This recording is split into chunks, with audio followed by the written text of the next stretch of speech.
So, mangunguha tayo ng kangkong ngayon. Ayan, ang dami na naman nila.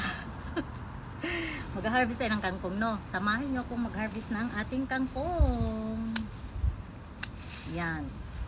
In fairness, ang dami na naman nila. Ang bilis lang lumaki, oy.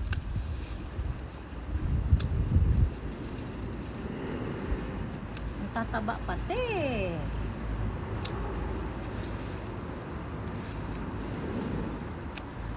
Sana on ka na lang.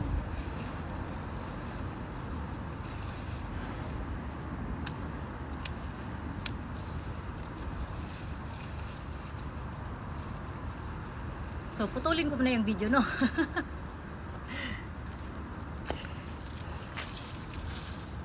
So, mangunguha na muna tayo, no? Before ako magdaldal dito sa ating video. Kasi nga, kakatapos ko lang din, nagkaimuno, namili ako doon sa labas. Kasi nga, syempre, uwi tayo ng, alam nyo naman. So, namili tayo konti. Tapos, dumiretso na ako sa garden. Tapos, ito na, kukuha tayo ng ating mga kangkong. Kasi nga, may tumawag sa akin. Gusto daw nilang bumili ng kangkong. Dito lang naman sa area namin, no? So, pupuntaan daw niya dito, dadaanan niya mamayang gabi. So, mangunguha muna tayo.